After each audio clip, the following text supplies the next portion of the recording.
இன்றே டவுன்லோட் செய்து உங்கள் ஃபேவரட் ஷோக்களை என்ஜாய் பண்ணுங்க.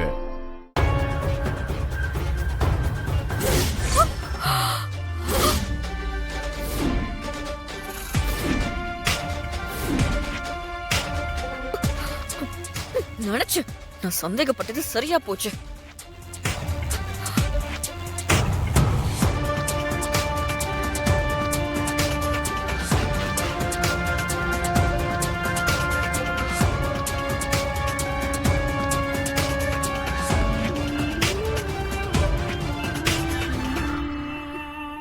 சாவியை குடுக்காதீங்கன்னு படிச்சு சொன்னேன், கேட்டீங்களா? இவங்க சார்ஜ் போடவா போனாங்க, நகை எடுக்க போயிருக்காங்க. என்ன? இவ சாவி வந்து கேப்பாலாம், ரூமுக்குள்ள வந்து நகையை திருடுவாலாம். சரியான திருடிங்க.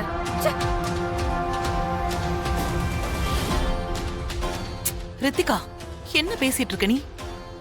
10 பேருக்கு முன்னாடி இப்படி எல்லாம் பேசக்கூடாது. அண்ணி, உங்களுக்கு ஒண்ணும் தெரியாது. ஹலோ, என்னங்க பேசுறீங்க? யாரை பார்த்து திருடிங்கறீங்க? உங்களை பார்த்துதான்.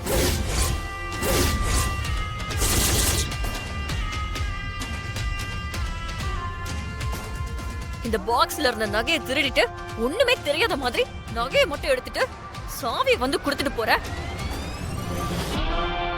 ஹலோ, கொஞ்சம் மரியாதையா பேசுங்க. என்ன மரியாதை? இந்த பாக்ஸ்ல நகையை வச்சிருந்தது நான். இப்ப அந்த நகை இல்ல, எங்க போச்சு? எங்கன்னு எங்களை கேட்டா, எங்க தொலைச்சீங்களோ அங்க போய் தேடி பாருங்க. அதை விட்டுட்டு எங்க மேல பழிய போடுறீங்க? இங்க பாருங்க, நீங்க தானே சாவி வாங்கிட்டு போனீங்க. நீங்க போயிட்டு வந்ததும் நான் உள்ள போய் பார்த்தேன். அப்ப இதுல இருந்து வைர நெக்லஸ் காணோம். அப்போ எங்களெல்லாம் திருடங்கன்னு சொல்றீங்களா? உங்கள்ட்ட சாவியை வாங்கினதை நகை திருடுறதுக்கு தானே சொல்றீங்களா? பின்ன என்ன சொல்றது? நாங்க இல்லாம அவங்க மட்டும் தான் அந்த ரூமுக்குள்ள போனாங்க, வேற யாருமே போலையே. இது எப்படி காணாம போயிருக்கும்? ரித்திகா, காணாம போச்சுன்னா விடு. 10 பேருக்கு முன்னாடி இப்படி எல்லாம் பண்ணக்கூடாது. இது கல்யாண வீடு ரித்திகா. காணாம போச்சுன்னு விடுறதா? 5 லட்சம் ரூபாய் வைர நெக்லஸ், அதை விட முடியுமா?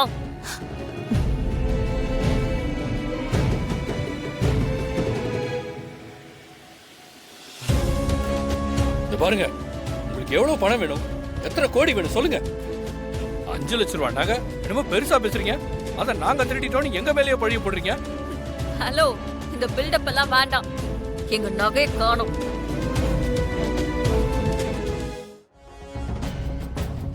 நான் நகையை வச்சுட்டு தான் வந்தேன்.